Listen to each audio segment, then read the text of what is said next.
네, 이제 오늘 시장에서 뒤처져서는 안 되는 이슈들에 대해서 살펴봤다면 이제는 섹터에 대해 살펴보는 시간입니다. 자, 그런 의미에서 여러분 많이 들어와 주세요. 바로 너튜브로도 함께 하실 수 있습니다. 채팅과 또 위원님들과의 대화 가능하시니 많은 참여 바랄게요. 자, 오늘은 이것이 트렌드다. 서동구 위원님께서 특별히 준비해 오신 주제를 같이 보도록 하겠습니다. 주제 공개해 주시죠. 혹시 이건 전설의 그 시크릿컬 장세가 혹시가 아니에요. 혹시 시크릿컬 여기 보인 이렇게 써주셨네요. 철강, 두성, 해운, 은행, 반도체 등 이 대표적인 시크릿컬의 장세가 돋보입니다. 한번 중간 점검 제대로 해봐야 될 것 같아요. 그렇습니다. 발음도 아주 시크릿컬하게 말씀을 해주셨어요. 그래서 우리 투자자 여러분들도 기쁘면서도 좀 당혹스럽기도 한 그러한 시장이 지금 전개되고 있는 거 아니냐 이런 말씀을 좀 드리고 싶은데 이제 하나의 이게 트렌드라고도 볼 수가 있죠. 이제 가장 기본적인 것이 뭐 운임지수라든가 또는 뭐 구리 가격이라든가 그리고 또 뭐 심지어는 조선주들이 수주를 성공리에 한다고 하더라도 이 저가 수주면은 수익성에 큰 개선 기대감이 없을 텐데 선가까지도 상승이 되고 있는 이러한 흐름들이라는 겁니다. 이것이 어느 날 갑자기 이루어진 건 아니겠죠.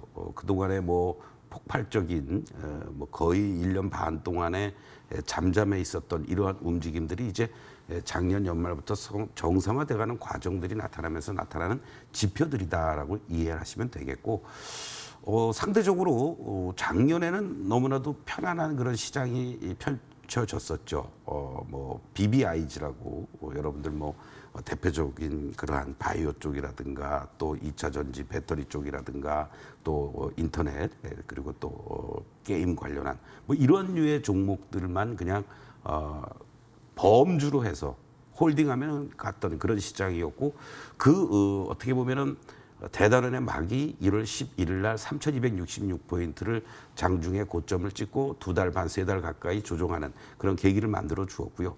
그러한 과정들 속에서 작년 연말부터 올 초에 흔들리면서 저점을 다져주었던 바로 이런 경기 민감주들이 기술주냐 경기 민감주냐의 주도권 싸움 속에서 확실하게 부상을 했다라는 거죠.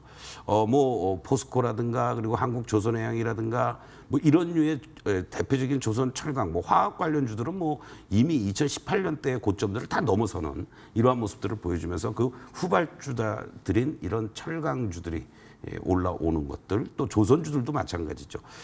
계속 강조드립니다마는 조선과 해운과 철강은 서로 삼각 공조 속에서 움직여줍니다.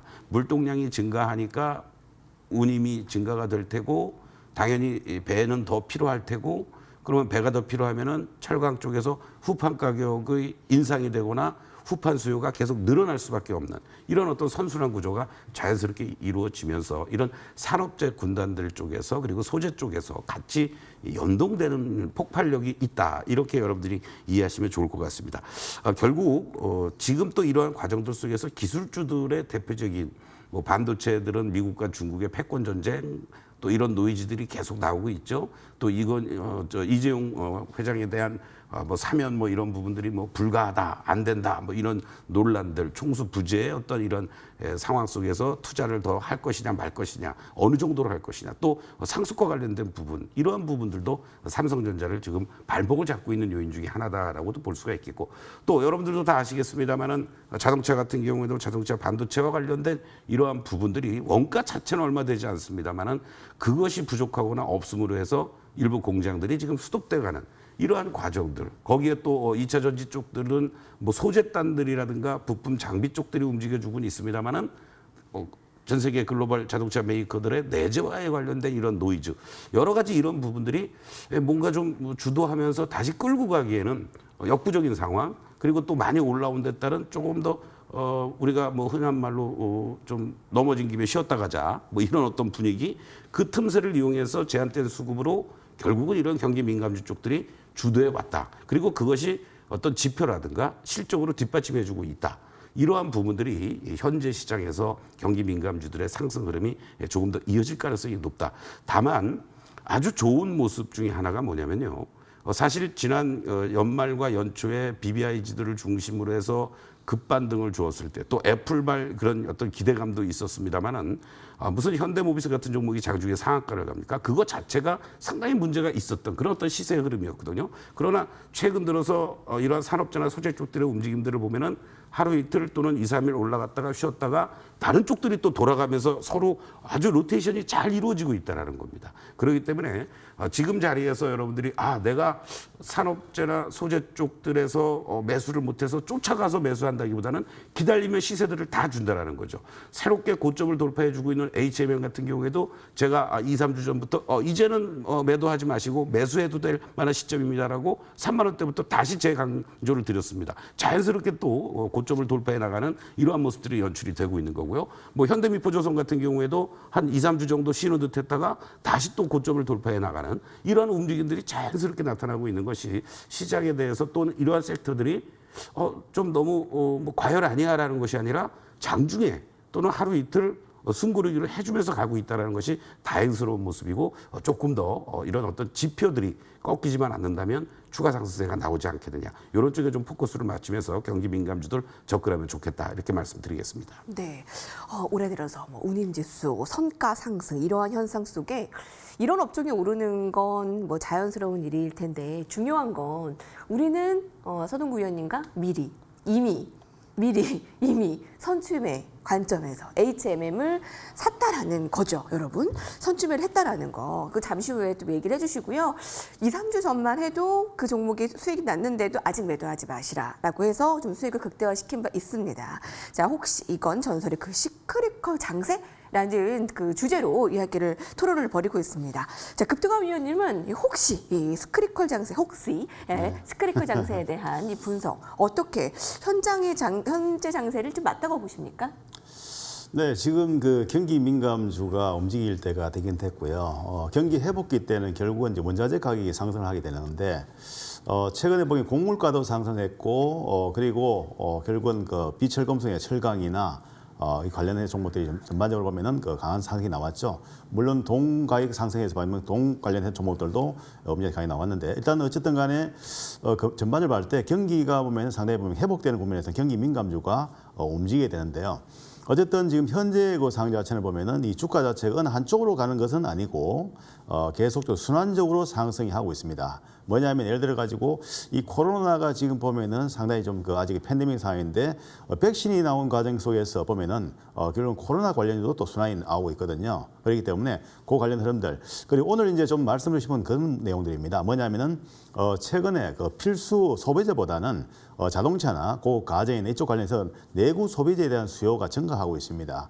그 관련해서 보면은 어쨌든 간에 지금 보면 여러 가지 그 섹터 자체가 같이 혼재돼서 움직임 나오고 있는데 중요한 것은 뭐냐면 시장의 주도 섹터는 항상 경기가 회복됐을 때 아니면 어떤 실적 자체가 턴어라운드 됐을 때 주가가 급상승하는 것을 보이는데 오늘 흐름 봤을 때는 철강주가 상당히 강했습니다. 그래서 이 철강 섹터에 대해서 집중 좀 말씀을 드린다면은 일단은 그 최근에 보면 경기 민감주인 철강 업종 자체 보면 강하게 상승한 이유는 뭐냐면은 결국은 전방 산업이죠.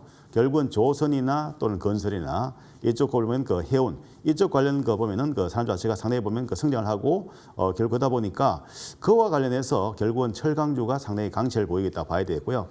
일단 그 최근 봤을 때는 그 철광석 가격이 통당 137달러 정도로 해서 상당히 보면 급등했거든요. 그래서 지난 2011년 3월 이후 최고치를 갱신한 그런 문제가 나오고 있습니다. 그리고 그러면 철강 가격이 왜 상승하는 그걸 봤더니 중국이 탄소 배출 저감을 위해서 철강 감산 정책이 일단 하고 있는 상태이기 때문에 그런 관련해서 철강이 보면은 그 생산이 줄고 거기에 따라서 보면 철강 가격이 더 상승하는 그런 점자체가 나왔거든요. 그렇기 때문에 전반적으로 수요는 늘어나는데 공급이 줄어드는 그런 상황에서 보면 철강주가 상당히 강한 흐름이 나왔다고 볼 수 있겠고요. 그리고 이제 구체적으로 봤을 때 일단 그 지금 그 여러 가지 뭐 철강뿐만 아니라 결국은 원자재가 전반적으로 봤을 때 상당히 보면은 그 흐름 자체가 보면은 강한 흐름이 나오고 있고 그 부분 자체가 결국은 제품의 상승으로 연결되는 것이죠. 조선이나 해운은 마찬가지지만은 역시 뭐 그 최근에 그 시장에서 계속 좀 이슈화 되고 있는 부분 자체가 뭐냐면 건설 관련해서 건설도 역시 보면은 경기 민감이 되겠고요. 그렇기 때문에 건설 관련한 또 건설 파생 관련해서 보면 건자재나 그 관련들도 역시 움직임 자체가 좋습니다. 그렇기 때문에 전반적으로 일단 그 주가 자체는 순환하면서 계속적으로 한 단계씩 레벨업 되어가는 그런 상황이 아닌가 좀 그렇게 지금 보여지고요. 어느 한 섹터가 움직인다기보다는 전반적으로 순환적인 흐름이 나오면서 주가가 상승하는 그런 흐름이 나오기 때문에 일단은 시장에 대해서 지금 구심점 자체가 좀 특별하게 없거든요.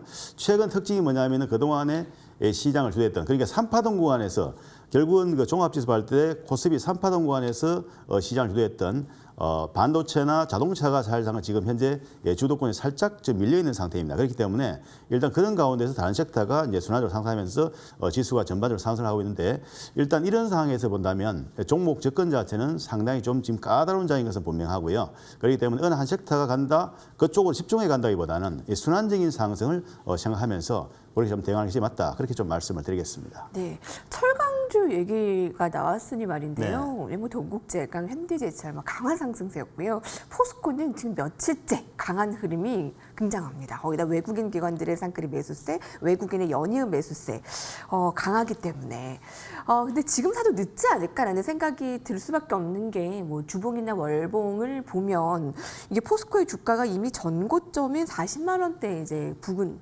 근처까지 있기 때문에 곧 돌파와 이제 저항의 기로에 설 것 같은 느낌이 드는죠, 여러분. 근데 포스코는 10년 만에 최대 실적을 기록했습니다. 자, 이렇게 고민이 될 것 같아요. 지금 네. 매수해도 늦지 않았나라는 생각이 일단 어떻습니까? 그 포스코가 최근에 강한 이유가 한 두 가지 정도가 있습니다. 첫 번째는 실적이고요. 오늘 그 보면은 포스코 그 실적이 나왔죠. 1분기 영업이 보면은 1조 5,524억이라는 그런 어마어마한 그 실적이 나왔습니다. 이거는 결국은 시장의 컨센서스 대비해서 상회하는 부분이고요. 일단 그 전년 동기 대비 봤을 때 한 120% 정도 증가한 그 상황입니다. 그리고 또 한 가지 이제 생각한다면 이 포스코가 철강을 만드는 그런 그 포스코가 아니라 이제는 그린 수소와 배터리 또 소재 관련해서 보면은 그 산업하고 있는 기업이다. 또한 친환경 전기차 관련해서 보면 투자를 하고 있는 기업이라는 그런 그 기업의 변신이죠. 그런 부분 자체를 생각을 해봐야 되겠고요. 그러니까 일단 그 기존에 생각했던 샘플을 녹여서 셀을 만드는 그런 거 보면은 그 철강이다. 거기보다는 일단 전반적으로 보면 그 어떤 그 기업의 변신 그 자체가 강하게 지금 나오고 있는 것이 포스코인데요. 일단 포스코의 그 주가의 그 차트 한번 보시겠습니다. 아까 금방 그 또 이제 주가 자체가 고점이다 말씀하시길래 한번 보게 되면. 이 포스코가 최근에 그 2007년도부터 본다면 주가 자체가 이 하락 파동이 이렇게 나왔었어요. 나오고 나서 최근에 이중바닥이 나왔거든요. 이중바닥. 그리고 나서 최근에 거래량 증가하면서 이제 상승으로 전환하고 있습니다. 그렇기 때문에 2017년도의 고점단을 지금 현재 돌파 시도가 나오고 있고요.